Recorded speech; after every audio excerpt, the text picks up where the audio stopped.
नमस्कार दोस्तों, स्वागत है आपका इस सीरीज़ में जिसको मैं कहता हूँ, क्या कहता हूँ उसको, जेनिद्रा। क्योंकि पहले मुझे लगता था कि बहुत पहले लगता था कभी भी सो कभी भी जगो कोई फ़र्क नहीं पड़ता। फिर मुझे ज़ेनोगा से समझ में आया कि नहीं, गलत समय पर आप सोते हैं तो आपकी तबीयत ख़राब हो सकती है, आप बीमारियों को अट्रैक्ट कर सकते हैं। तो मैं दोपहर को मैंने सोना बंद कर दिया था। उसके बाद धीरे धीरे मैंने इंटरनेट का, फ़ोन का, स्मार्टफ़ोन और नेटफ्लिक्स वगैरह का ज़्यादा इस्तेमाल करना शुरू कर दिया, तो रात को लेट से सोने लगा। दोपहर को सोना बंद था और फिर सोना ही कम हो गया। रात को 2-3 कभी कभी 4 बजे सोता था और सुबह उठ जाते थे 8 या 9 बजे तक। 9 बजे तक उठ जाते थे। तो 4 से 9 कितना घंटा हो गया? 3 और 2 5 घंटे तक सोता था। और जब उतने में काम हो जा रहा है तो क्या दिक्कत है, चला लो काम।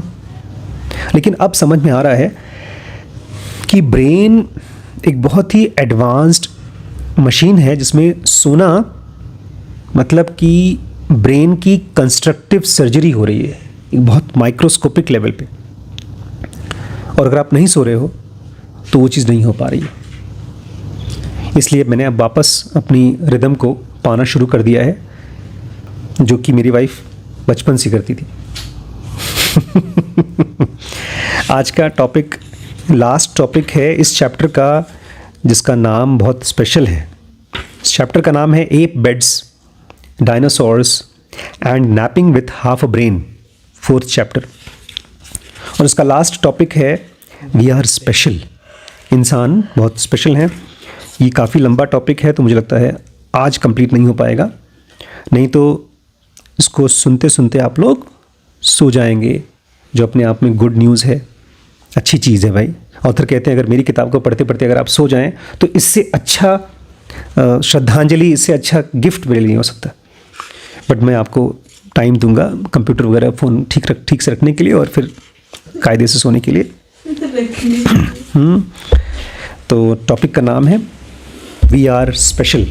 इंसान जो है वो बहुत ख़ास हैं। Sleep, as you can now appreciate, is a unifying feature across animal kingdom, yet within and between species there is remarkable diversity in amount, example time, form, example half brain, whole brain, and pattern, monophasic, biphasic and polyphasic. अब तक आपको समझ में आने लगा होगा और आप इस चीज़ को अप्रिशिएट भी कर पाते होंगे कि स्लीप सभी जानवरों को, सभी स्पीसीज़ को, लिविंग चीज़ों को, एनिमल किंगडम को यूनिफाई करती है। ये सबके अंदर कॉमन है। लेकिन इंसान और बाकी जानवरों में बहुत डाइवर्सिटी भी है। कितना सोना चाहिए, किस तरह से सोना चाहिए, आधे ब्रेन से कि पूरे ब्रेन से, या पैटर्न क्या होना चाहिए, मोनोफिजिक, बाईफिजिक या पॉलीफिजिक, कि दिन में पॉलीफिजिक मतलब 3-4 बार सोना। छोटे बच्चे पॉलीफिजिक होते हैं, आए जगे, रोने लगे, फिर सोए। But are we humans special in our sleep profile, at least in its pure form, when unmolested by modernity?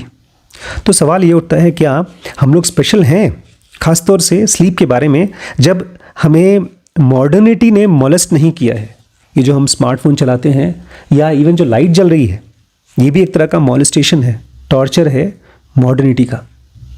अगर ये बंद होती तो हम लोग अभी सोने के बारे में सो चुके होते। Much has been written about uniqueness of Homo sapiens in other domains. बहुत चीज़ कही जा चुकी है, बताया जा चुका है होमो सेपियंस के बारे में अलग अलग डोमेन्स में। जैसे उनका कॉग्निशन बाकी जानवरों से अलग है, उनकी क्रिएटिविटी, उनका कल्चर। कौन है होमो सेपियंस? हम लोग ही हैं, हम लोग। या उनका साइज़ और शेप ऑफ द ब्रेन, उनका ब्रेन बाकी जानवरों से बहुत बड़ा है, शेप अलग है। Is there anything similar, exceptional about our nightly slumber? तो क्या ऐसा ही हमारी नींद भी बाकी जानवरों से, जैसे ब्रेन बाकी जानवरों से बहुत यूनिक और स्पेशल है, तो क्या हमारी नींद भी बाकियों से बहुत स्पेशल है क्या? If so, could this unique sleep be an unrecognized cause of these aforementioned accomplishment that we prize as so distinctly? तो क्या ये भी पॉसिबल है कि जो हम बहुत ख़ास तरीके से सोते हैं, यही वजह है हमारे इंसानी हुकूमत की, जिसकी वजह से हम दुनिया में ढेर सारी चीज़ें डिस्कवर कर पाए। The justification of our hominids name Homo sapiens Latin derivative wise person. Homo sapiens का मतलब जानते हैं? Wise person, intelligent लोग. मेरे बारे में है ये, आप लोगों के बारे में चाहे हो चाहे ना हो. As it turns out, कभी यूज नहीं किया ना आपने अंग्रेजी में sentence. As it turns out मतलब निकल के आया है. ऐसा लगता है. हाँ, ऐसा लगता है, ऐसा पता चलता है. We humans are special when it comes to sleep. हम ह्यूमंस बहुत स्पेशल हैं, खासतौर से जब सोने की बात आती है. Compare to old and the new world monkeys as well as apes such as chimpanzees, orangutans and gorillas, human sleep sticks out like the proverbial sore thumb. इंसानों का थंब बाकी जानवरों से अलग है. तो ऐसे ही चिंपैंजीज, ओरंगुटान और गोरिल्लाज भी बाकी जानवरों से अलग हैं. ऐसे ही इंसान भी अलग हैं. Total amount of time we spend asleep is markedly shorter than all other primates. सुनिए भाई, प्राइमेट्स कौन है? ये लोग चिंपैंजीज, ओरंगुटान्स और गोरिल्लाज, जो जिनका हाथ उंगली हमारी तरह ही है. उनकी बॉडी स्ट्रक्चर, उनके पैर, 2 हाथ हमारी तरह ही हैं, लेकिन फिर भी उन सब से हम कम सोते हैं. बाकी बंदर हमसे ज़्यादा सोते हैं, 8 hours relative to the 10 to 15 hours of sleep observed in all other primates. बाकी सब प्राइमेट्स 10 से 15 घंटे सोते हैं, हम कम सोते हैं. Yet we have a disproportionate amount of REM sleep. हम उनसे कम सोते हैं लेकिन उनसे ज़्यादा क्या लेते हैं? REM sleep. जो सपने वाला नींद है वो हम उनसे ज़्यादा लेते हैं. The stage in which we dream, ये वो स्टेज है जिसमें हम सपना देखते हैं. Between 20 to 25% of our sleep time is dedicated to REM dreaming compared to an average only 9% across all the primates. बाकी जो primates हैं, हमारे जैसे बंदर जो हैं, वो खाली 9% REM लेते हैं, हम 20 से 25% REM लेते हैं. We are anomalous data point when it comes to sleep time and dream time relative to all other monkeys and apes.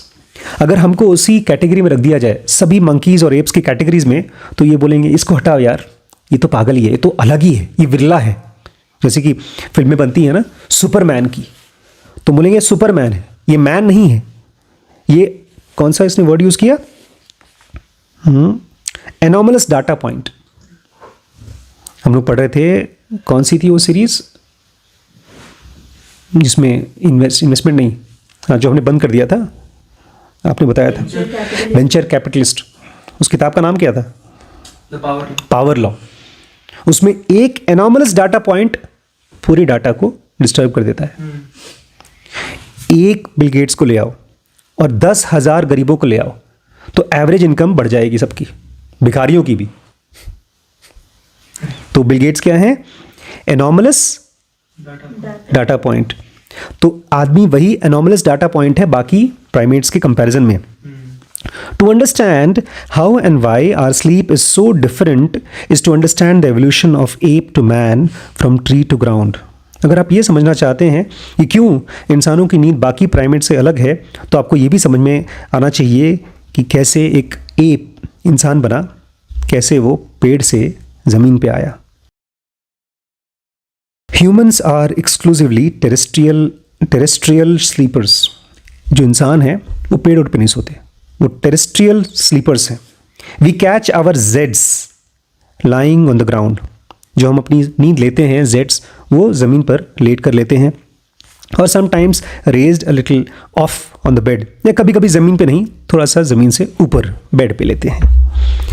Other primates who sleep arboreally on the branch और in the nests. और बाकी primate जो सोते हैं, कभी देखिएगा बंदर को कैसे सोता है, दोनों हाथ नीचे लटका रहता है, पेड़ के ऊपर खराटे मारता रहता है, या ऐसे ही डाली पर बैठा हुआ है और नींद ले रहा है बैठे बैठे.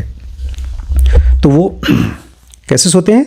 ऑन ब्रांचेस और नेस्ट्स, कहीं गुफा में, कहीं घोंसले में, या किसी पेड़ की डाल पे. Only occasionally will other primates come out of the trees to sleep on the ground. बहुत कम होता है और कभी कभी होता है कि वो ज़मीन पर आकर के सोते हैं. Great apes, for example, will build an entirely new tree-top sleep nest. जो बड़े बड़े ग्रेट एप्स हैं वो अपने लिए अलग से ट्री टॉप पे, पेड़ की एकदम ऊंचाई पर एक स्लीप नेस्ट बनाते हैं और प्लेटफॉर्म या एक प्लेटफॉर्म बनाते हैं एवरी सिंगल नाइट. हर रात को एक स्पेशल जगह बनाते हैं सोने के लिए. Imagine having set aside several hours each evening after dinner to construct a new IKEA bed frame before you go to sleep. Imagine करिए, हर रात जब आप सोने जा रहे हैं तो सबसे पहले खाना खा के जाते हैं IKEA की दुकान में, एक नया बेड फ्रेम लेकर आते हैं, उसको लगाते हैं, उसके बाद आप उसके ऊपर सोते हैं. ऐसा करते हैं great apps. Sleeping in trees was an evolutionarily wise idea.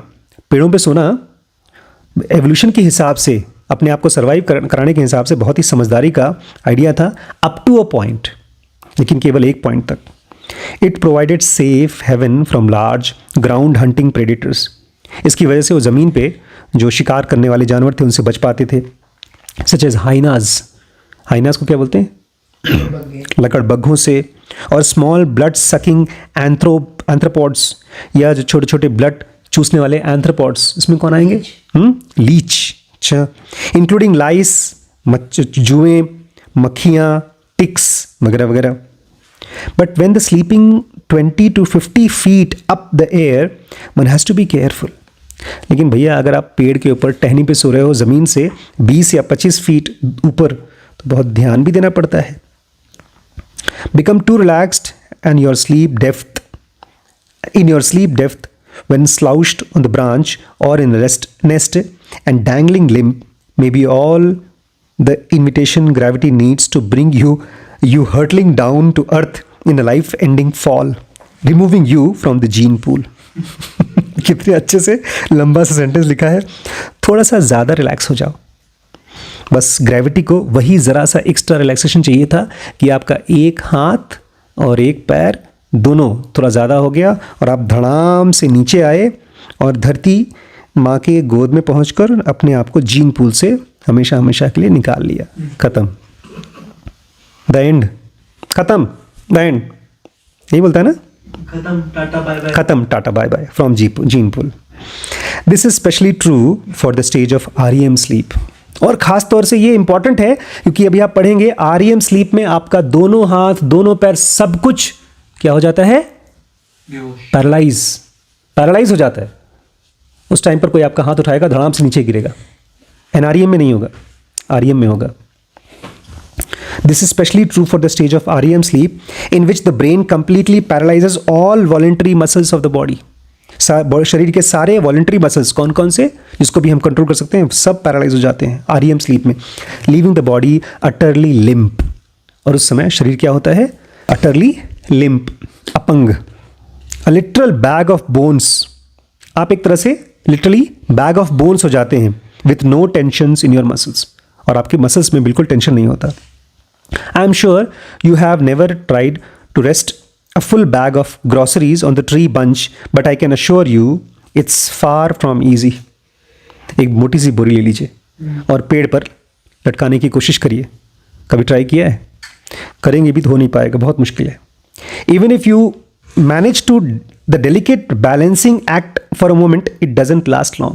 अगर किसी तरह से आपने बोरी को लटका भी दिया तो बहुत देर तक वहाँ रहेगी नहीं. ज़रा सा यहाँ से वहाँ हुआ, धड़ाम से बोरी नीचे गिर जाएगी. This body balancing act was a challenge and danger of tree sleeping for other primate forebears, and it markedly constrained their sleep. यही पेड़ों पे बैठ करके, मतलब लेट करके, बैठ करके सोना और अपनी बॉडी को बैलेंस करना, यही खतरा था ट्री स्लीपिंग पर. और यही बेचारे, इसी की वजह से हमारे जो पुराने प्राइमेट्स थे वो ठीक से REM स्लीप नहीं ले पाते थे. लेपर्ड भी तो पेड़ पे सोता है. सारे बेटा, सारे जानवर. इनफैक्ट ये कह रहे हैं कि बाकी जानवरों को तो बाद में बात करेंगे, लेकिन इंसान के बारे में, क्योंकि ये प्राइमेट्स के बराबर हैं.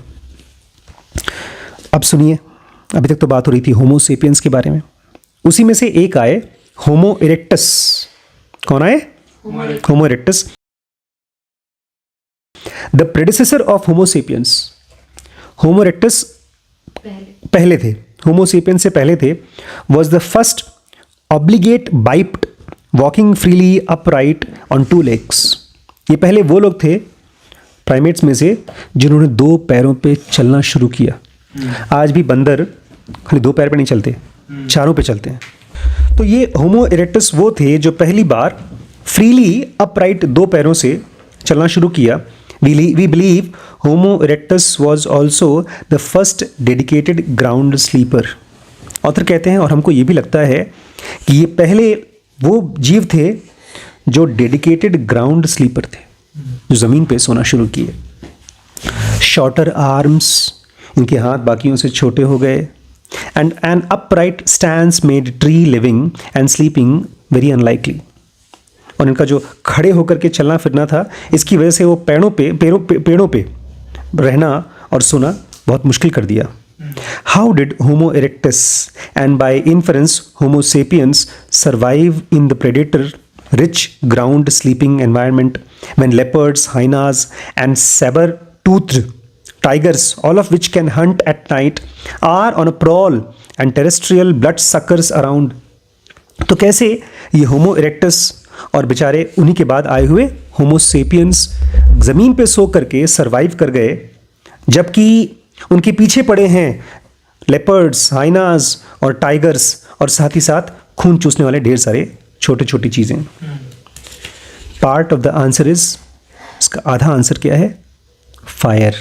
कहते हैं आग की खोज इंसानों की उस ज़माने की क्या सबसे बड़ी खोज थी। बाकी कोई जानवर आग जला करके उसको इस्तेमाल नहीं कर पाता, इंसान कर पाते हैं। Fire. While there remains some debate, many believe that Homo erectus was the first to use fire। इसके बारे में बहुत सी बहस होती है, लोग कंफ्यूजन में भी हैं, लेकिन फिर भी ज़्यादातर लोग ये मानते हैं कि Homo erectus वो पहले जीव थे जिन्होंने फायर को इस्तेमाल करना शुरू किया। And fire was one of the most important catalyst, if not the most important, that enabled us to come out of trees and live on terra firma।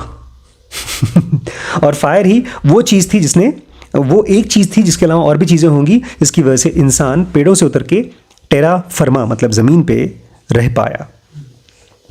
Fire is also one of the best explanations of how we were able to sleep safely on the ground। और fire ये भी explain करता है किस तरह से हम लोग आराम से सेफली ज़मीन पे सो पाते थे। Fire would later large carnivorous, जो बड़े बड़े खूंखार इंसानों को खाने वाले जानवर हैं, वो उनको दूर रखता था। While the smoke provided an ingenious form of night time fumigation, repelling small insects even keen to bite into our epidermis.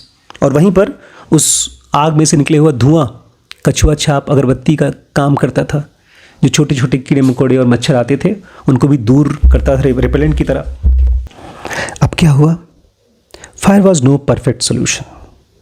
आग वो परफेक्ट सोल्यूशन नहीं था। However, the ground sleeping would have remained risky। और ज़मीन पर सोना फिर भी रिस्की होता। An evolutionary pressure to become qualitatively more efficient and how we sleep therefore developed। सोना रिस्की होता है, इसलिए एवोल्यूशन ने एक नया तरीका खोजा ताकि हम बच सकें, एक नए तरीके से सोना सिखाया। Any Homo erectus capable of accomplishing more efficient sleep would likely have been forever favored in survival and selection। तो ढेर सारे होमो इरेक्टस आए, उसमें से जो होमो इरेक्टस अलग टाइप से सो पाए तो बच गए, जो गलत टाइप से सो गए वो मर गए। Evolution saw to it that our ancient form of sleep became somewhat shorter in duration।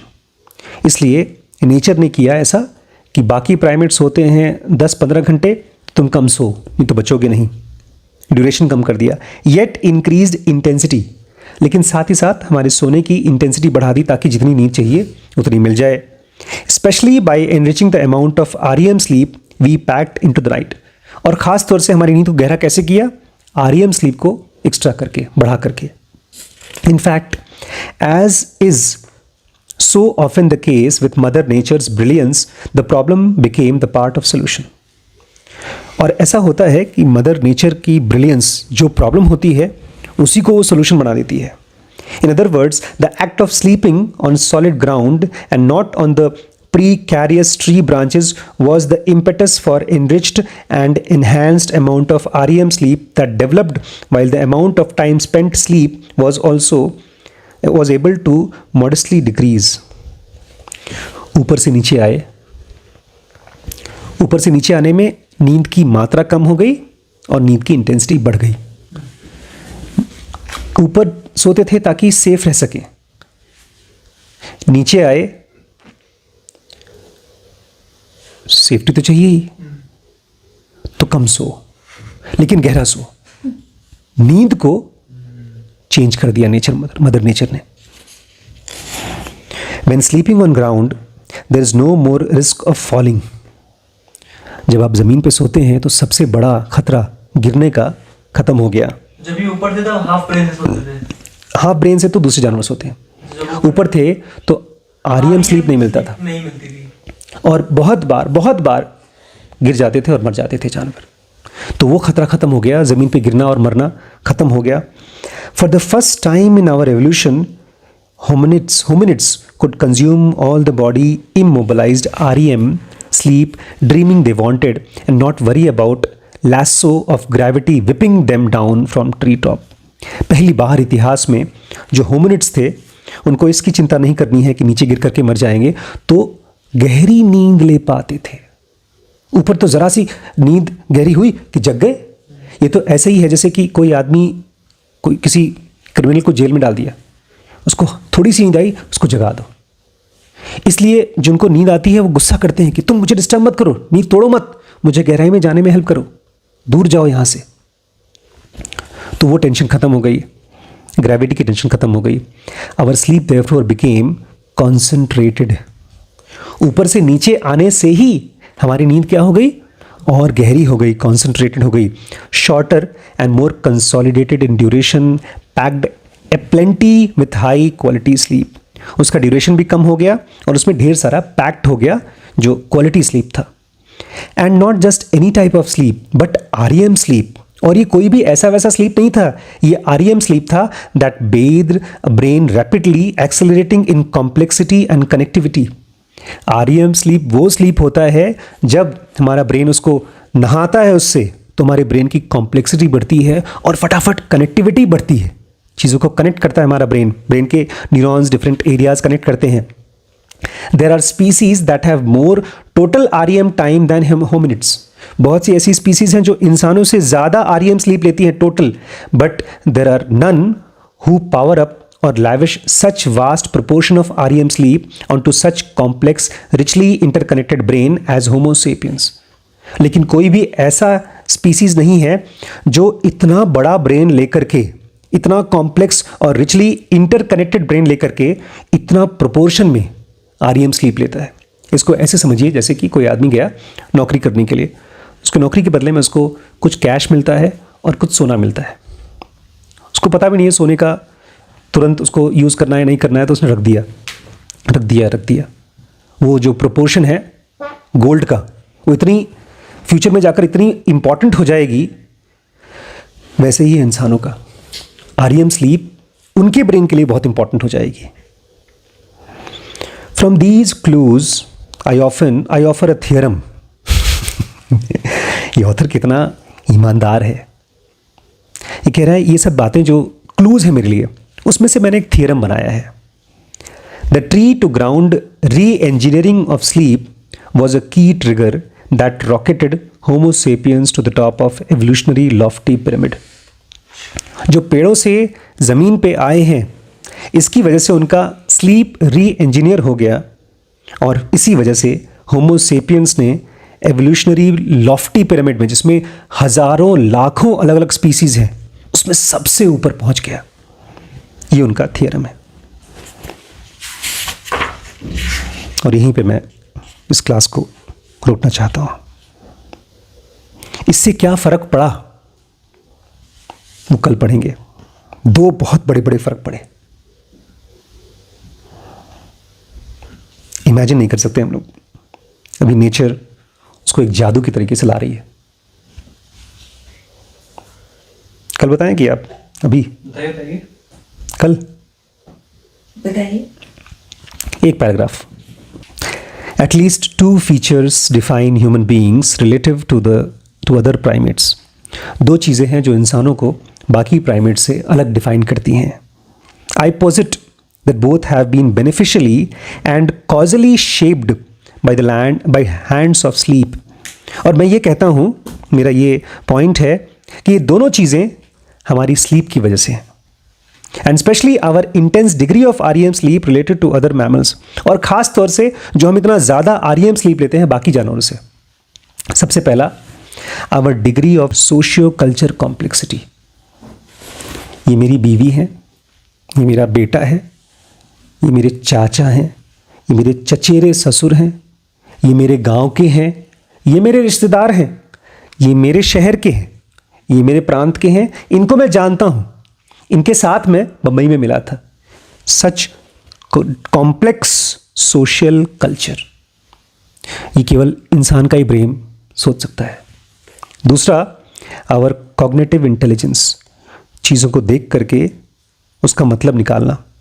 REM sleep and the act of dreaming itself lubricates both these human traits. REM sleep की वजह से ये दोनों चीज़ें lubricate हो जाती हैं, बढ़ती जाती हैं और अच्छी होती जाती हैं. अगर आप ये नहीं लेते हैं तो आप बात करना नहीं सीखेंगे.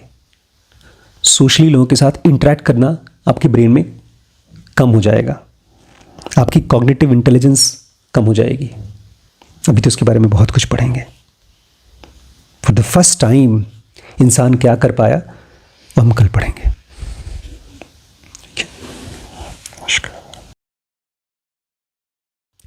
मैं एक्सरसाइज नहीं करता हूँ, थोड़ा बहुत वॉक करते हैं, बहुत ज़रा सा, वो भी मैं कभी कभी अवॉइड कर देता हूँ.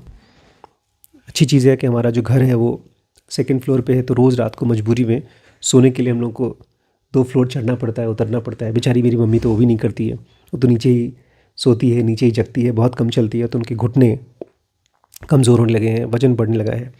खाने पीने में वो बहुत ज़्यादा एहतियात नहीं बरतती हैं. लेकिन जो नई बात है जो कल से मुझे एहसास हुई है, मतलब ये अजीब लगेगी आपको, वो ये कि सोना भी एक तरह का एक्सरसाइज है ब्रेन के लिए. ब्रेन के लिए सोना भी एक तरह का एक्सरसाइज है. आज हम लोग इसको कंप्लीट करेंगे. वी आर स्पेशल टॉपिक है, जिसमें कि हमारे ऑथर मैथ्यू वॉकर बता रहे हैं कि ह्यूमंस बाकी प्राइमेट से अलग कैसे हुए और क्यों हमने पूरी की पूरी धरती पर राज करना शुरू कर दिया. उसमें इनका अंदाज़ा है कि आग की डिस्कवरी से इंसान बाकी जानवरों से अलग हो गए. वो पार्टली सच है. इसके अलावा स्लीप उनके हिसाब से बहुत इम्पॉर्टेंट फैक्टर है. और स्लीप में भी REM स्लीप, बाकी कोई जानवर जिसके पास इतना कॉम्प्लेक्स ब्रेन है इतना REM स्लीप नहीं लेता. दोपहर को हम लोग सोए थे, मेरी नींद खुली थी REM स्लीप से. इसका मतलब मैंने कंप्लीट स्लीप ली है. अगर सपने से आँख खुल गई तो मतलब मेरी कंप्लीट है. अगर सपने से आप उठ रहे हैं, और मुझे ये भी याद है कि कोई बड़ी मुश्किल चीज़ को वो समझ पा रहा था, मतलब ठीक कर पा रहा था, ऐसा लगा कोई बहुत मुश्किल चीज़ को सॉल्व कर पा रहा था मेरा ब्रेन. तो आइए आज इस टॉपिक को कंप्लीट करते हैं. तो मैं तो सुबह लेकिन 7.5 घंटे में उठ गया, पर मैं सपना देख के तब भी उठा. हाँ, तो जब आप सपना देख के उठते हैं तो आप REM स्लीप के साथ ही उठ रहे हैं. अच्छे से REM स्लीप ले लिया आपने.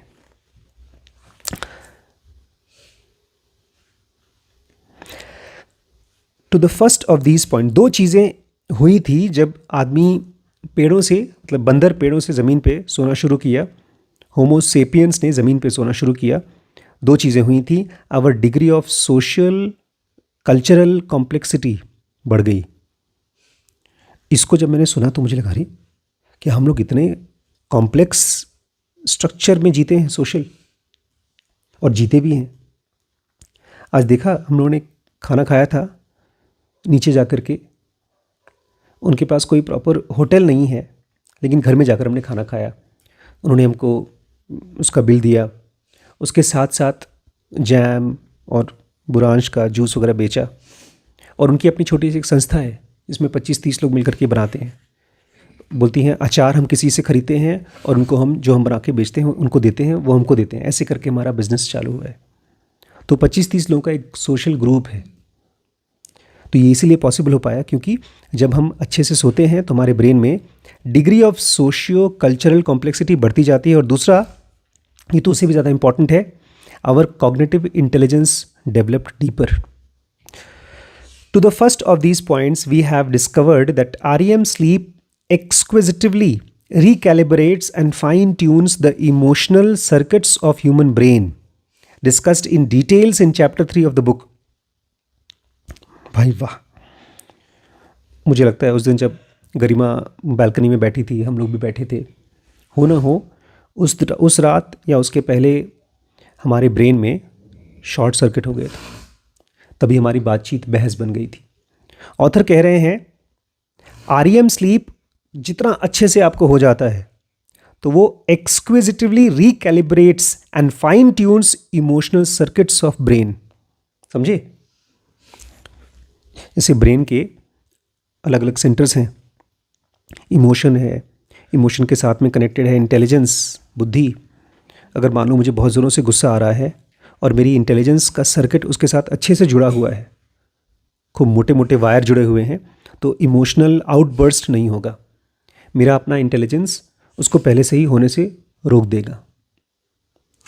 रात को ये चीज़ हो पाती है, समझ रहे हैं आप? आज मेरी आपसे किसी बात पर डिफरेंस हुई, मैंने आपको राइटिंग रिफ्लेक्स करना शुरू कर दिया, समझा रहा हूँ, बुझा रहा हूँ, आपको गुस्सा आया कि मुझे तो ये काम नहीं करना है। मैं आपको सलाह दे रहा हूँ कि तुम्हें फ़ोन छोड़ना है, तुम्हें ये पढ़ाई करनी है, तुम्हें इससे शादी करनी है, और आपको गुस्सा आ गया। सुबह तक आपके ब्रेन में इमोशनल फाइन ट्यूनिंग और रिकैलिब्रेशन होता है। In this capacity, REM sleep may very well have accelerated the richness and rational control of our initially primitive emotions. ये जो जानवर हैं, जानवर के अंदर में होते हैं primitive emotions। हम वो सारी बातें जो मन में चलती हैं, अगर उसको बोलना शुरू कर दें, हम साथ में एक दूसरे के साथ रह नहीं पाएंगे। जो गुस्से वाले गंदे गंदे थॉट्स आते हैं। लेकिन हमारा REM स्लीप जो बाकी जानवरों के अंदर में कम आता है, हमारे पास ज़्यादा होता है। वो रिकैलिब्रेट करता है रैशनैलिटी को, इंटेलिजेंस को प्रिमिटिव इमोशन के साथ में कनेक्ट करता है। जानवरों के पास वो पावर नहीं है। उनके पास एक तरह से पावर तो है लेकिन रैशनैलिटी नहीं है। प्रिमिटिव इमोशंस क्या होते हैं? रॉ इमोशंस, बहुत पुराने हैं। जैसे अभी हम लोग देख रहे थे उस शेर का गुस्सा जो हमारे और जानवरों के दोनों के बीच में, तो उसको कनेक्ट करता है REM स्लीप विथ रैशनैलिटी, सही गलत के साथ। A shift that I propose critically contributed to the rapid rise of Homo sapiens to dominance over all other species in key ways. बाकी कोई जानवर, किसी भी स्पीसीज के पास इतनी इंटेलिजेंस नहीं डेवलप हुई कि वो देश बना सके, वो सोसाइटीज़ बना सके, फैक्ट्रीज़ बना सके। केवल ये कर पाया इंसान। क्यों? क्योंकि इनके हिसाब से हम अपने प्रिमिटिव इमोशंस को जोड़ पाए किसके साथ? रैशनैलिटी, समझदारी के साथ। और ये कैसे पॉसिबल हो पाया? REM स्लीप से। इसलिए कोई आदमी अगर REM स्लीप नहीं ले पा रहा है तो वो इमोशनल होगा। We know, for example, that REM sleep increases our ability to recognize and therefore successfully navigate the kaleidoscope of socio-emotional signals that are abundant in human culture, such as overt and covert facial expressions, major and minor bodily gestures, and even mass group behaviors. हम लोग मान लीजिए कभी शादी में गए, जाते ही हैं, गाँव में शादी में जाते हैं, किसी फंक्शन में जाते हैं, देखा है हम लोग कुछ लोगों को ज़्यादा प्यार करते हैं, कुछ को बहुत कम प्यार करते हैं, कुछ से तो दूर रहना चाहते हैं, कुछ को हम बर्दाश्त कर ले जाते हैं। ये अलग अलग लोगों के साथ अलग अलग बिहेवियर कैसे होता है? भले वो आदमी हमसे कुछ बोले ही ना, बस हम लोगों को देखते हैं, बातचीत करते हैं और किसी के साथ स्ट्रॉन्ग कनेक्शन डेवलप हो जाता है, उससे दोस्ती हो जाती है। हो सकता है तुम्हारा उसके साथ कनेक्शन हो जाए, मेरा उसके साथ ना हो।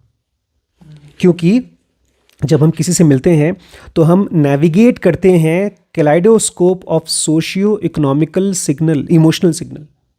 कैलाइडोस्कोप मतलब उसके अंदर से देखो तो अलग अलग वो Shapes दिखाई देते हैं। शेप्स दिखाई देते हैं। रंग रंग अलग अलग देखा है कलाइडोस्कोप, मस्त है। शेप भी दिखते हैं, कलर्स भी दिखते हैं। इससे पहले जब मोबाइल नहीं आया था, पतला लंबा सा एक वो आता है राउंड कलर का बॉक्स, उसके अंदर देखो और इसको हिलाओ तो सिमेट्रिकल कलर्ड शेप्स दिखते हैं।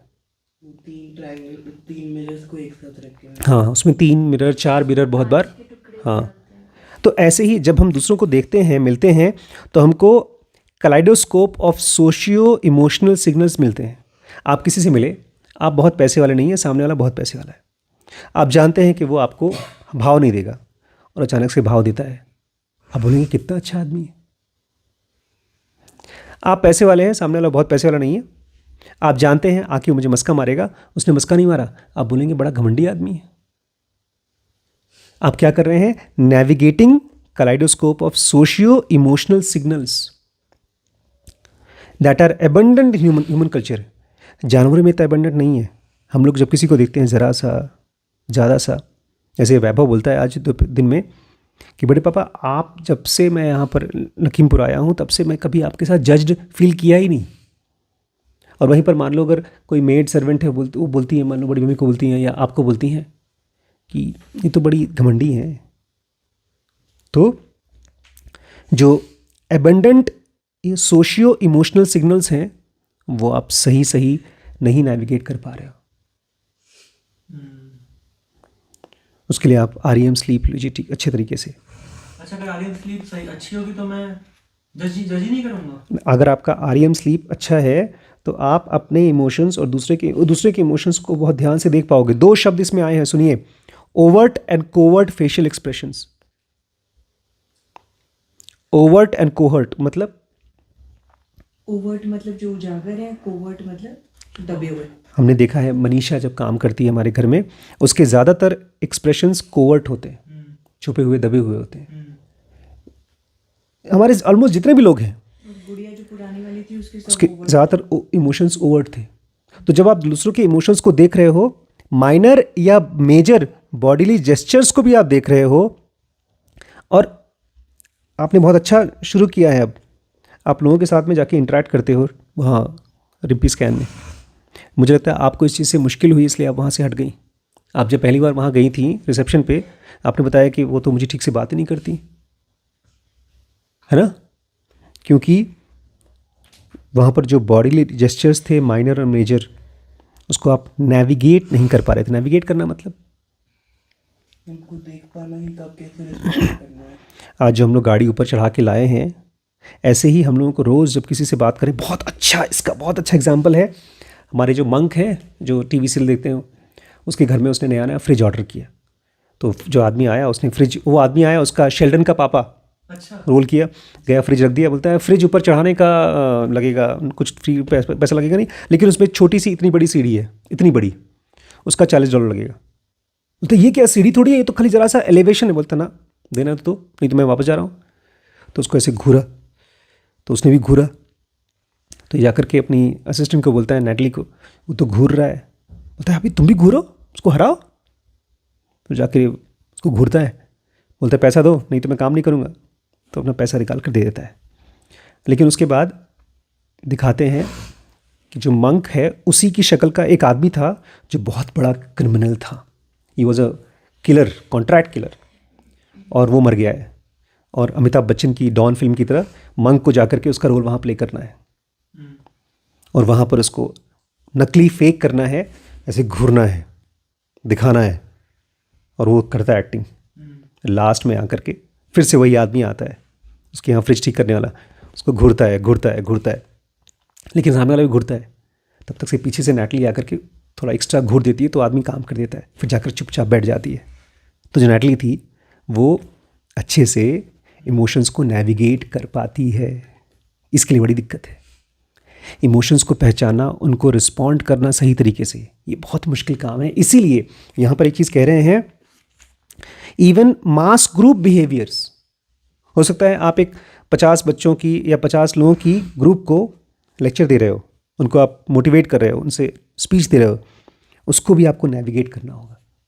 अरे बल्कि एक बार याद है आपको कि अरे मैं इलाहाबाद गया हुआ था और आईपैड यहीं पे था और मैं और मेरे फ्रेंड लड़कियों की फोटो शेयर कर रहे थे, तब भी आपने जज नहीं किया था जब आपने देखा था। शिरीष ने दिखाया था आपको, आप देखे थे। आपको याद होगा शायद।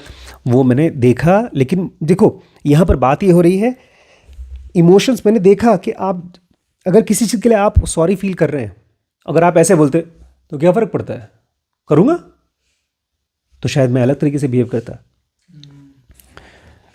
तो इसमें 3-4 चीज़ें इंपॉर्टेंट हैं: overt, covert, minor, major, facial expressions, bodily gestures and even group behaviours. इन सबको आपको अच्छे से देख पाना है और उसको नेविगेट करना है। कह रहे हैं one only needs to consider disorders such as. अब सुनिए, आप लोगों को लगता होगा अरे बड़े पापा बड़े अच्छे हैं, इंटेलिजेंट हैं, हम नहीं कर पाते। सुनिए, आप कभी ऑटिस्टिक बच्चे को देखिए, उसको देखिए और बेचारा वो सोशियो इमोशनल चीज़ों को स्टडी नहीं कर पाता, रिस्पॉन्ड नहीं कर पाता, इसलिए पूरी तरह से कट जाता है। Such as autism, to see how challenging and different a social existence can be without these emotional navigation abilities being fully intact. Autistic बच्चे को सामने वाले के इमोशंस दिखते नहीं हैं, इसलिए वो उस तरह से बिहेव नहीं कर पाता जैसे हम लोग बिहेव कर पाते हैं। तो ये हमारी एक सुपर पावर है जिसको और अच्छे से डेवलप करना चाहिए। Related, the REM sleep gift of facilitating accurate recognition and comprehension allows us to make more intelligent decisions and actions as a consequence. REM sleep की गिफ्ट की वजह से हम लोग एकदम एक्यूरेट तरीके से, आज के बाद देखिएगा, कृष्णमूर्ति बोलते थे देखा करो, लोगों को बहुत ध्यान से देखो। बोलते थे, कृष्णा जी बोल रहे थे उस दिन कि कृष्णमूर्ति ने कहा अच्छा तुम जब वहाँ बनोगे, डायरेक्टर बनोगे, तो ड्राइवर के साथ कैसे बिहेव करोगे? तो वो सोचे भी नहीं होंगे ड्राइवर के साथ कैसे बिहेव करना है। बोलते मैं जाता था, कृष्णा जी बोलते हैं कि कृष्णमूर्ति बोला करते थे, जब मैं दिल्ली में अपने फ्रेंड्स के यहाँ जाता था तो वहाँ पर ड्राइवर्स को 2-2 घंटे 4-4 घंटे बस बैठ के वेट करना पड़ता था, वो बड़ी ख़राब स्थिति हो जाती थी। तो don't treat them like that. कह रहे हैं कि आप ठीक से REM स्लीप की गिफ्ट लेंगे तो आप एक्यूरेटली पहचान पाएंगे और कॉम्प्रीहेंड कर पाएंगे लोगों के इमोशंस को और सही इंटेलिजेंट डिसीजंस ले पाएंगे और उसमें से सही एक्शंस निकल के आएंगे। More specifically, the cool headed ability to regulate our emotions each day. ज़्यादा स्पेसिफिकली क्या हो पाएगा? आपका कूल हेडेड, आपके अंदर में एकदम शांत तरीके से अपने इमोशंस को रेगुलेट कर पाएंगे। और ये है क्या? A key to what we call emotional IQ। ऐसे ही आदमी को बोला जाता है emotional IQ, high emotional IQ है। Depends on getting sufficient REM sleep night after night.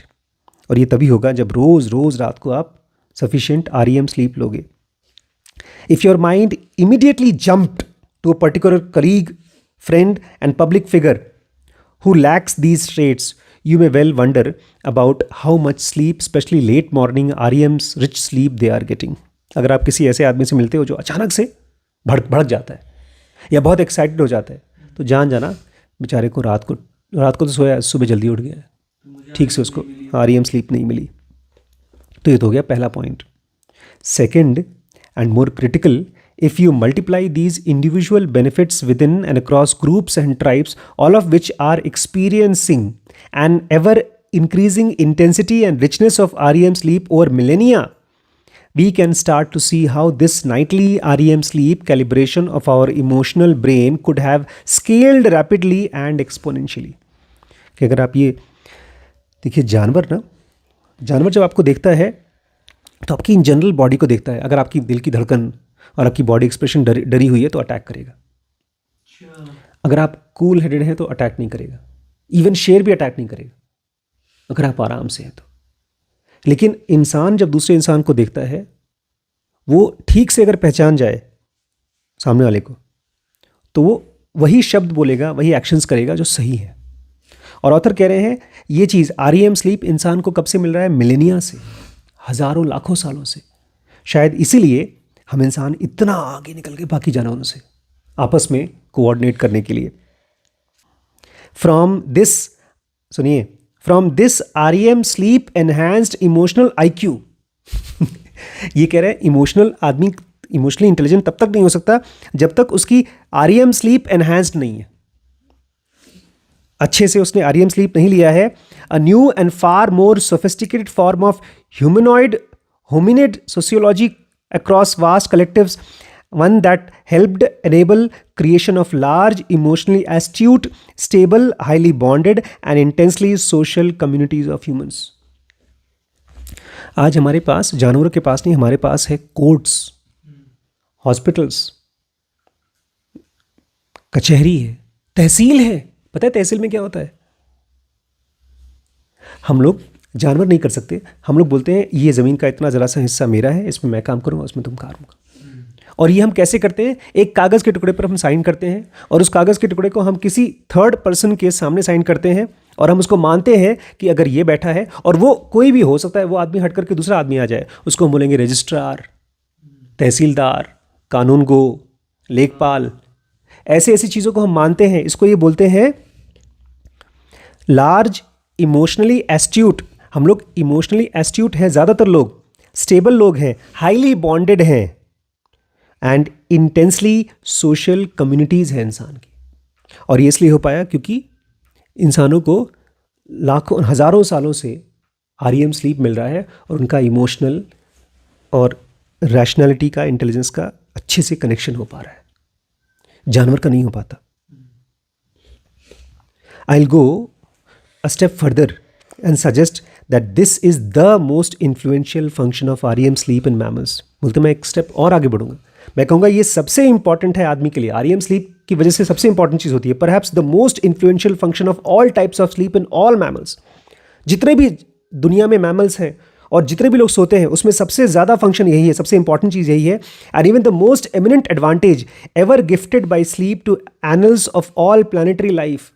Sleep ने जो सबसे ज़्यादा बड़ी गिफ्ट दी है किसी भी जीव जंतु में, the adaptive benefits conferred by complex emotional processing are truly monumental and so often overlooked. ये एक ऐसी चीज़ है जो बहुत बड़ी चीज़ है, लेकिन हम लोग उसको ओवरलुक कर देते हैं।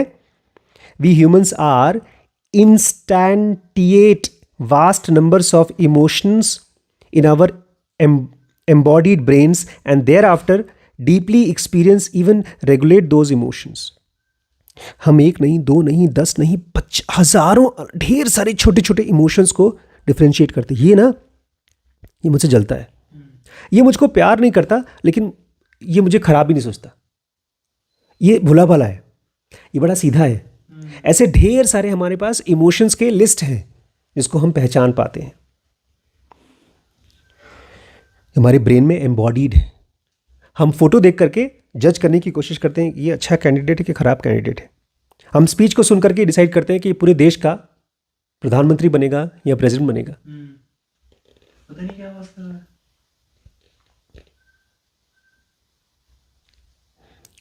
Moreover, we can recognize and help shape the emotions of others. सबसे इंपॉर्टेंट ये है कि हम दूसरों के इमोशंस को पहचान सकते हैं और उसको शेप कर सकते हैं, दूसरे के इमोशंस को।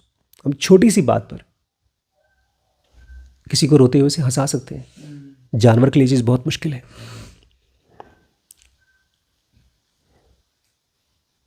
Through both of these intra and interpersonal processes, हम अपने मन के अंदर में और बाहर लोगों के साथ में जो करते हैं, we can forge the types of cooperative alliances. हम ढेर सारे कोऑपरेटिव अलायंसेस बना सकते हैं। आपने कहा बड़े पापा मैं आपकी जगह होता, इनको जॉब से निकाल दिया होता। ये आपका इमोशनल स्पार्क था। अगर हम अपने मन के अंदर में और बाहर किसी के साथ में अलायंस, मतलब एक टीम बनाना, आप बना पाएंगे, that are necessary to establish large social groups. मान लीजिए हमारे घर में 4 बच्चे हो, 4 में से एक बच्चा बहुत लो आईक्यू का हो, तो उसको आप कैसे काम पे लगाएंगे? तो कुछ ना कुछ तो काम कराएंगे। तो ऐसे ही मैं सोचता हूँ इनको। हम छोटे छोटे और बड़े बड़े सोशल ग्रुप्स बनाते हैं। ये सबसे बड़ी पावर है हमारे आरईएम स्लीप की। Beyond groups entire societies brimming with powerful structures and ideologies. लोग आइडियोलॉजीज फॉलो करते हैं। हम कृष्णमूर्तियाइट हैं, हम डेमोक्रेटिक कंट्री हैं, हम रिपब्लिकन हैं। ऐसी ऐसी चीज़ों को हम फॉलो करते हैं बिकॉज हम इमोशंस को पहचान पाते हैं, नेविगेट कर पाते हैं।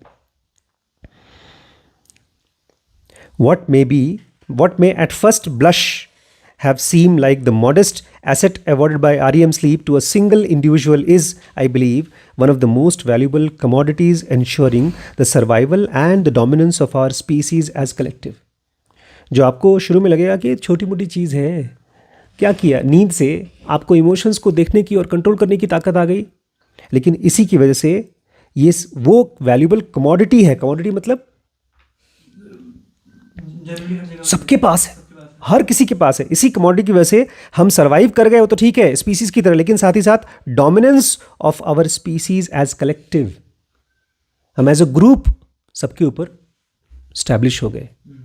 इसको जब मैंने पढ़ा तो मुझे लगा यार ये इतनी बड़ी पावर है कि मैं 2 के साथ, 10 के साथ, 10,000 के साथ में अपने इमोशंस को रेगुलेट कर सकता हूँ, उनके इमोशंस को रेगुलेट कर सकता हूँ. कोई हमने एक फिल्म देखी थी जिसमें, शायद वो फिल्म थी आपकी एनिमल फिल्म, उसमें उसको पता चलता है उसके पापा मर गए, तो उसको अपनी टीम को मोटिवेट करना है, एक टीम बना के रखना है कि हम इस कंपनी में साथ में काम करते हैं और बिल्कुल नहीं डिजेक्ट नहीं होना है, मायूस नहीं होना है, हम सब साथ में काम करेंगे.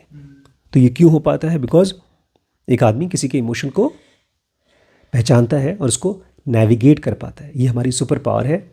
और ये इसलिए मुझे लगा कि आज जब मैं सो रहा हूँ तो मैं मेंटली REM स्लीप के ज़रिए अपने ब्रेन को रीवायरिंग कर रहा हूँ, फाइन ट्यूनिंग कर रहा हूँ. ठीक है, कल और पढ़ते हैं.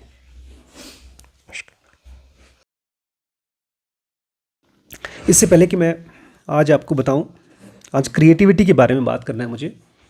लेकिन क्रिएटिविटी तब तक आप अप्रिशिएट नहीं कर पाएंगे जब तक आप क्रिएटिविटी को यूज़ नहीं करेंगे. मतलब आप अपने लाइफ में क्रिएटिविटी को यूज़ नहीं करेंगे. हम सब यूज़ करते हैं क्रिएटिविटी, बट केवल कंज्यूम करने के लिए. जब फिल्में देखते हैं, गाने सुनते हैं, इतना अच्छा गाना, हमने आज 2-3 गाने सुने, कल भी सुना. क्या आपका ब्रेन एक्सपोर्ट हो जाता है कहीं और ही. अगर आप अपने मन का गाना सुनते हैं तो वो ब्रेन को कहीं आपके इमोशंस को ऐसा कर देगा, आप भूल जाएंगे दुनिया, अपनी प्रॉब्लम्स भूल जाएंगे. जब से मैं इस ट्रिप में आया हूँ तब से मैं दो व्लॉग देख चुका हूँ सौरभ जोशी का, और 2 व्लॉग मैंने देखा, नहीं 1 व्लॉग देखा पूनम का, जो वहाँ पर रहते हैं राउरी में. पूनम का तो व्लॉग मराठी में था, लेकिन फिर भी उसमें मुझे वही लगा जैसा मेरे व्लॉग में, लंबे लंबे सीन्स. और पहली बार मुझे वैभव की वो बात दिमाग में गूंजने लगी बार बार कि हमारे व्लॉग में और पूनम के व्लॉग में ज़्यादातर से है, बता रहे हैं कि ये करना है, ये करेंगे. लेकिन सौरभ जोशी के व्लॉग में डू है, दिखाओ नहीं, हाँ दिखाओ, डोंट से. वैभव कहता है जब भी आपको एक अच्छी फिल्म बनानी है तो चीज़ दिखाओ, बोलो मत. जैसे अगर आप बोलते हो ये आदमी बहुत गहरा आदमी है, तो उस गहरा आदमी है ये बोलो मत, उसकी कोई ऐसी एक्टिविटी दिखा दो कि वो गहरा है. तो ये मुझे बार बार, जब सौरभ जोशी को देखता हूँ तो मुझे लगता है वो दिखाता है. हम लोग बोलते हैं, वो दिखाता है. तो मैं सोच रहा था, आज सुबह से मैं सोच रहा था कि अगर मुझे और क्रिएटिव व्लॉग बनाना है तो क्या करना चाहिए. खैर, तो क्रिएटिविटी जब तक आप यूज़ नहीं करेंगे तब तक स्लीप आपको क्रिएटिव होने में उतनी हेल्प नहीं कर पाएगी, अप्रिशिएट नहीं कर पाएंगे. अपने किसी भी काम में आप यूज़ कर सकते हैं. Second evolutionary contribution that the REM sleep dreaming state fuels is creativity. दूसरी जो सबसे बड़ी चीज़ जो बाकी स्पीसीज से हमको आगे बढ़ाती है, एवोल्यूशनरी कॉन्ट्रीब्यूशन REM स्लीप का ये है कि वो हमको, जिसमें हम सपना देखते हैं, वो हमारे क्रिएटिविटी को फ्यूल करती है, मतलब वो बढ़ाती है. An REM sleep helps transfer and make safe newly learned information into long term storage sites of the brain. REM sleep का, NREM sleep, non rapid eye movement, जिसमें कि सपने नहीं आते, उसका काम बड़ा सिंपल है. आपने जो कुछ भी इन्फॉर्मेशन लिया है, जो कुछ पढ़ा है, जो कुछ भी देखा, इकट्ठा किया है, वो सब कुछ शॉर्ट टर्म में से लॉन्ग टर्म में पहुंचा देगी ब्रेन में. शॉर्ट टर्म पता है कहाँ पर इकट्ठा होता है? छोटा सा उंगली के शेप का होता है, एकदम सरा सा. हिपोकैम्पस, छोटा सा होता है एकदम. हिपोकैम्पस एक एक ऑर्गेनिज्म की शेप का ही होता है, इसलिए उसको हिप्पोकैम्पस बोलते हैं। छोटा सा पेन ड्राइव की तरह होता है। तो जो कुछ भी आपने देखा है 24 घंटे में जगते हुए, वहाँ पर स्टोर होता है, फिर वहाँ से जाता है कहाँ, बाकी पूरे ब्रेन के एरियाज़ में लॉन्ग टर्म बनने के लिए। But it is REM sleep. सुनिए, आपका short term memory long term बन गया। मतलब जो भी हमने किताबें ली थी, खरीदी थी, उसको अलमारी में रख दिया। लेकिन REM स्लीप कब क्या करता है? REM sleep takes these freshly minted memories. REM sleep, जो भी आपने एकदम ताज़ा मेमोरीज लिया है, फ्रेशली मिंटेड मेमोरीज। मिंटेड मतलब मिंट वाला फ्रेश जो भी अभी नई आपने इकट्ठा की है, आपने नया जूस बनाया है, नया अचार लिया है, नया जो मिंट किया है मेमोरीज को, and begin colliding them with entire back catalogue of your life autobiography. आपकी पूरी बायोग्राफी है लाइफ की। मेरी 47 ईयर्स की है, अभी 48 ईयर्स की हो जाएगी। मम्मी की 44 ईयर्स की है। आप लोगों की 15 साल, 21 साल, 22 साल, आप लोगों का खुद का एक ऑटोबायोग्राफिकल कैटलॉग है। उसके साथ वो जोड़ेगा, कोलाइड करेगा। These mnemonic collision during REM sleep sparks new creative insights as novel links are forged between unrelated pieces of information. आज भी मुझे याद है, डॉक्टर आशीष शुक्ला NTPC में बैठा है। उसका भाई बेचारा बहुत परेशान है क्योंकि उसकी डेथ हो गई वाइफ की। वो कोई किताब का 1 पेज 2 पेज पढ़ लिया, सो गया। लेकिन उसके पहले उसने ओशो को 4-5 साल से पढ़ा है, 6 साल से पढ़ा है। पढ़ाई में कभी उसका मन लगता है, नहीं लगता है। घर से 2-3 बार भाग चुका है। पता नहीं कौन कौन सी ऑटोबायोग्राफिकल कैटलॉग है। और वहाँ पर आई एक छोटी सी किताब, क्या, ज़ेन योगा। और उसमें से स्पार्क हुआ, क्या चीज़? ज़ेन योगा की क्लासेस। उसको फिर मैंने पढ़ाना शुरू कर दिया। ये है क्रिएटिविटी।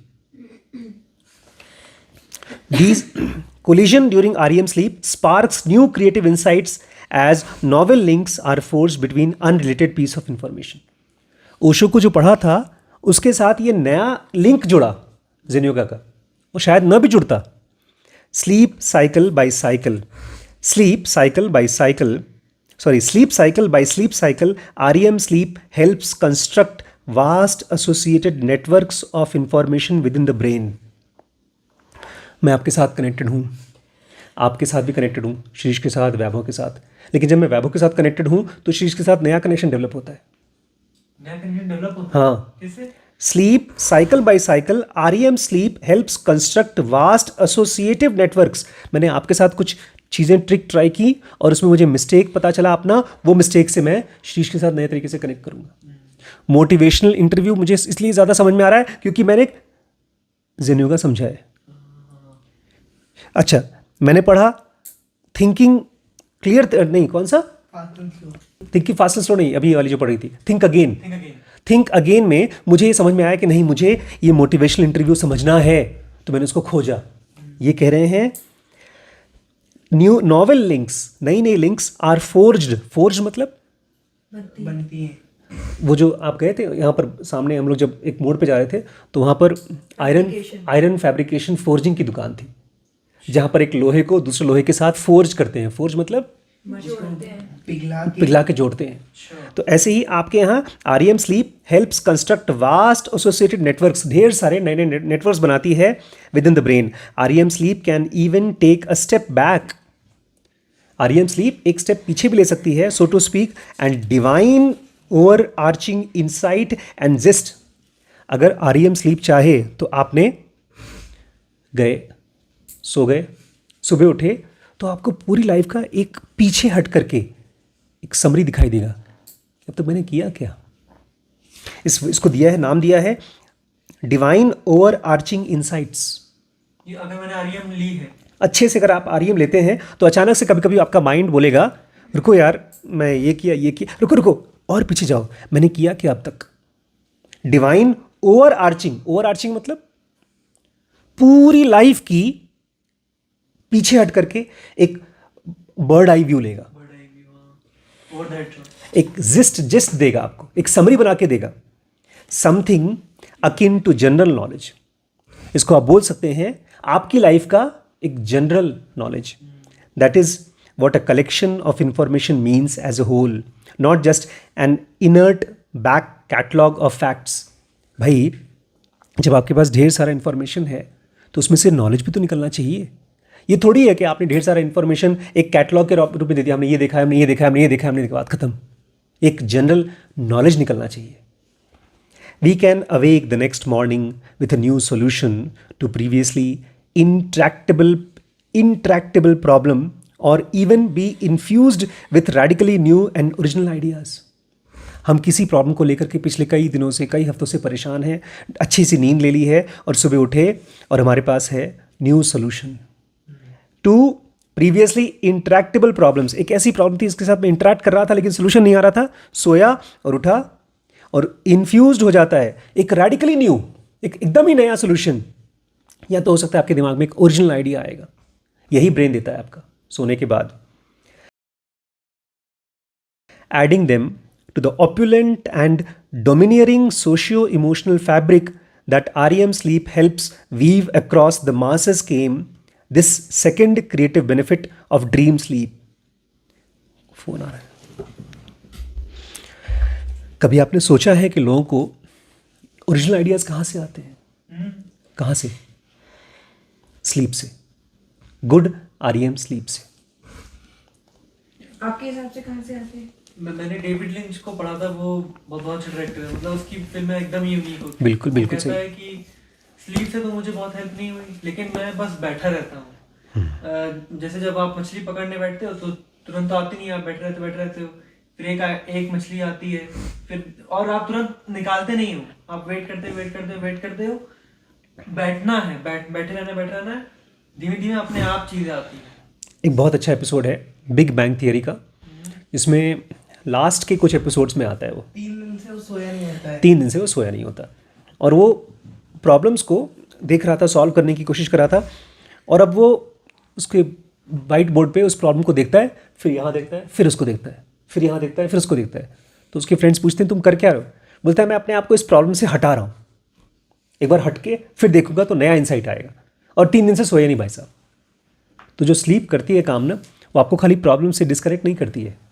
जो आपका एक खास पोर्शन उस प्रॉब्लम के बारे में सोच रहा था, माइंड का पूरा ब्रेन सोचता है और फिर आपको देता है एक general perspective and divine overarching insight. Divine overarching insight. मैंने इंटरनेट पे देखा है, कृष्णमूर्ति ने तो अपनी ढेर सारी बुक्स लिखी हैं, लेकिन कृष्णमूर्ति की बायोग्राफी खाली मैंने कंप्लीट कवर की है. क्यों?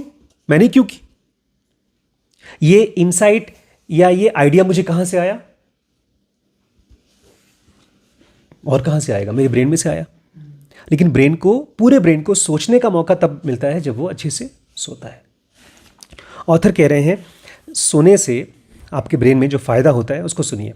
बट वो इसमें क्रिएटिविटी कैसे आएगी? सोने से तो समझ में आता है कि आपने नहीं. वही तो मैजिक है कि हम लोग सोचते हैं क्रिएटिविटी मतलब जब मैंने इसको लिया, उसको जोड़ा, उसके बाद मेरे दिमाग ने नया थॉट सोचा, है ना, क्रिएटिव थॉट सोचा. लेकिन जब आप सो के उठते हैं और आपका ब्रेन अचानक से एक नए थॉट पे आता है, तो आपने जो कुछ भी पढ़ा है, जो कुछ भी जाना है, जो कुछ भी जानते हैं, उन सबको इकट्ठा करके ब्रेन आपको एक समरी देता है. जैसे आप एक चैट जीपीटी को क्वेश्चन पूछो तो चैट जीपीटी आपको आंसर देगा उसका, है ना. आपका ब्रेन अगर वो आंसर दे रहा है तो नींद में ही दे पाता है, नींद में ही उस आंसर को इकट्ठा करता है तब दे पाता है. और स्पेशली इन स्लीप. इसके ऊपर पूरा एक चैप्टर बनाया उन्होंने, हम लोग उसको पढ़ेंगे. उसके ऊपर ढेर सारे एक्सपेरिमेंट्स हुए हैं. We should cautiously revere how superior our humanity's ingenuity is relative to that of any of our closest primates or others. बोलते हैं हमको बहुत ध्यान से अपने जो हमारी इंटेलिजेंस है इंसानों की, बाकी बंदरों से, उसको बहुत ध्यान से रिस्पेक्ट करना चाहिए, रिवियर करना चाहिए. The chimpanzee our nearest living primate. सुनिए, नई चीज़ सुनिए. चिंपैंजी जो है, जो सबसे हमारे नज़दीक है, वो पता है कितने पुराने हैं? 5 million years longer than we have. 50 lakh साल पहले हमसे आए. अच्छा, they have been around 5 million. Some of the great apes preceded us by at least 10 million years. Evolution की बात करते हैं हम लोग. चिंपैंजी हमसे 50 लाख साल पहले आए, और कुछ बड़े बड़े एप्स हैं जो हमसे 10 मिलियन 1 करोड़ साल पहले आए। कितने साल पहले? 1 करोड़ साल पहले। तो उनका तो ब्रेन हमसे अच्छा होना चाहिए ना, उनको तो हमसे स्मार्ट होना चाहिए। Despite aeons of opportunity, AEONS, aeons मतलब सदियां।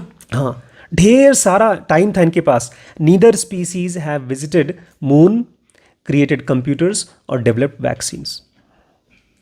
बड़े बड़े बंदर जो हमसे लाखों साल पहले आए हैं, इन लोगों ने ना तो चांद पर गए, ना कंप्यूटर्स बनाया और ना ही तो वैक्सीन्स बनाई। हम्बली बड़े इज्जत के साथ, वी ह्यूमंस हैव, हमने किया है, घमंड से नहीं बोल रहे हैं बट इंसानों ने किया है। Sleep, specially REM sleep and the act of dreaming, सोना, खास तौर से REM स्लीप जिसमें कि हम सपना देखते हैं, is a tenable yet unappreciated factor underlying many elements that form our unique ingenuity and accomplishment, just as much as language or tool use. Indeed, there is even evidence that sleep causally shapes both these later traits as well. आप पूछ रहे थे कि आखिर creativity इससे कैसे आएगी। Author कह रहे हैं हमने जो भी बड़े बड़े काम किए हैं ना, जैसे कि इंसानों की एक बहुत बड़ी चीज़ है, बहुत बड़ी चीज़, बाकी जानवरों की नहीं है। हम लोग जानवरों को सुनते हैं, बंदरों की आवाज़ सुनते हैं, गाय भैंस को सुनते हैं, बल्कि ये जो बंदर होते हैं अगर उनको कहीं से खतरा मिलता है तो अपने दूसरे बंदरों को खतरा चीख चीख के बताते हैं। हम भी वही करते हैं, लेकिन हमारी लैंग्वेज केवल खतरा नहीं बताती, ढेर सारी चीज़ बताती। कोई बंदर अपने दूसरे बंदर को ये नहीं बताएगा कि 50 साल पहले उन बंदरों ने किस गांव में किस राजा को मारा था। कोई इतिहास लिखा नहीं होगा, कोई हिस्ट्री नहीं लिखी होगी। लेकिन हम जो बंदर हैं वो ये सब करते हैं। हम लैंग्वेज का यूज़ करते हैं, और सबसे बड़ी चीज़, हम बाकी जानवरों से लड़ाई में क्यों जीतते हैं? टूल यूज़, औजारों का इस्तेमाल करते हैं। पत्थरों को हमने तलवार बनाया, तो वो सब चीज़ कह रहे हैं कि अभी आप देखेंगे आगे चल के स्लीप की वजह से हो पाया, नींद की वजह से, REM स्लीप की वजह से। Nevertheless, superior emotional brain gifts that REM sleep affords should be considered more influential in defining our hominid success than the second benefit of inspiring creativity.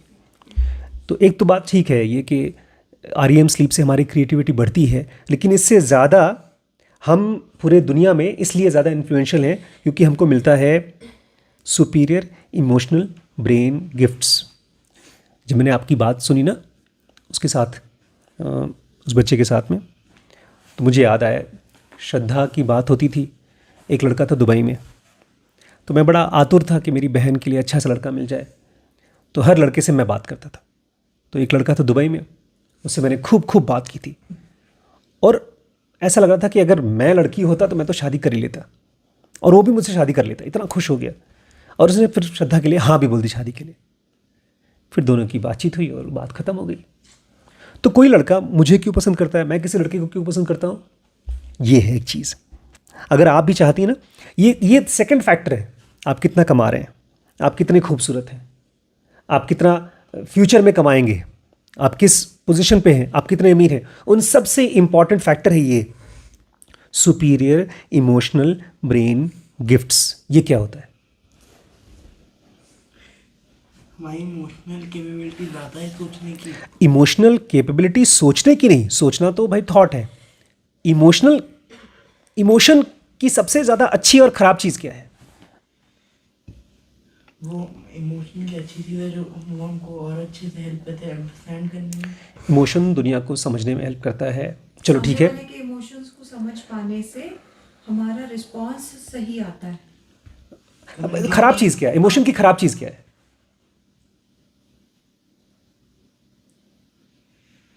सबसे खराब कौन सा इमोशन लगता है? एंगर, गुस्सा। क्यों? उसमें हम आउट ऑफ कंट्रोल हो जाते हैं। ठीक है, आपको गुस्सा आया, आप आउट ऑफ कंट्रोल हुए, तो मुझे क्या दिक्कत हो रही है उससे? आपकी दोस्ती टूट जाएगी। दोस्ती टूटेगी क्यों? क्योंकि आप गुस्सा कर रहे हो। आपने मेरे ऊपर गुस्सा किया, तो मैं आपसे क्यों नाराज़ हो रहा हूँ? क्योंकि आपने मुझसे एक्सपेक्ट किया था कि मैं मुझे भी खराब फील होगा ना उससे।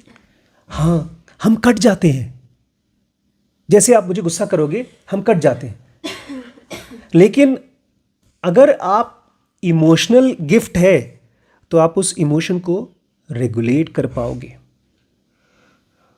एक माँ और बच्चे के बीच में ये हमेशा होता है कि बच्चे ने कुछ बदमाशी किया, कुछ शैतानी किया, माँ के प्रति एंगर भी दिखाया, या वाइस वर्सा माँ ने भी बच्चे को डांटा वाटा, एंगर दिखाया, कुछ देर बाद दोनों का फिर प्यार हो जाता है।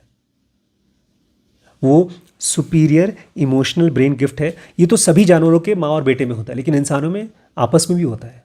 कॉमन मैन के साथ भी हो सकता है।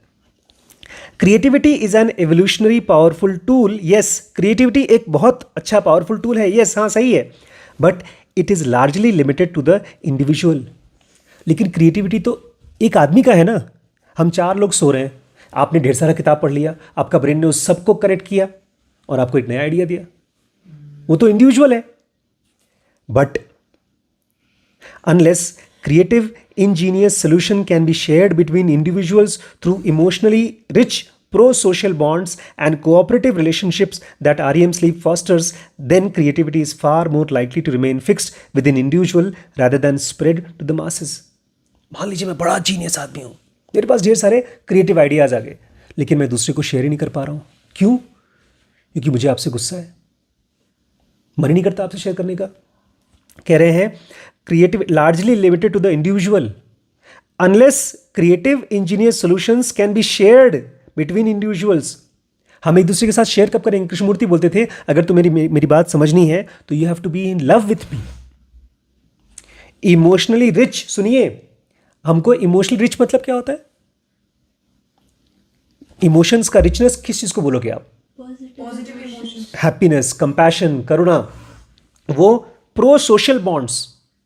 हम जो भी चीज़ सीखते हैं सबसे पहले अपने परिवार को बताते हैं, अपनी टीम को बताते हैं। Pro social bonds and cooperative relationships, REM sleep, ये आरईएम स्लीप से ही पॉसिबल हो पाता है कि हम एक दूसरे के साथ में अच्छे तरीके से बात कर पाते हैं, और तब जाकर के हम जो भी क्रिएटिविटी खुद सीखते हैं दूसरों को सिखा पाते हैं, बता पाते हैं। तभी तो हम दुनिया पर राज कर पा रहे हैं। Now we can appreciate that I believe, now we can appreciate what I believe to be a classic. बोलते हैं, अब जाकर के ऑथर बोल रहे हैं, अब मैं इस चीज़ को अप्रिशिएट कर पाता हूँ जो मेरे हिसाब से एक क्लासिक है। Self fulfilling positive cycle of evolution. Evolution का एक साइकिल चलता है। जैसे कोई आदमी अमीर है, उस अमीरी को फिर बिजनेस में लगाए, उस पैसे को बिजनेस में लगाया, और पैसे कमाया, और पैसे आए, फिर क्या करेगा? और लगाएगा, तो ऐसे और अमीर होता जाता है। ऐसे ही इंसानों के साथ में क्या हुआ है?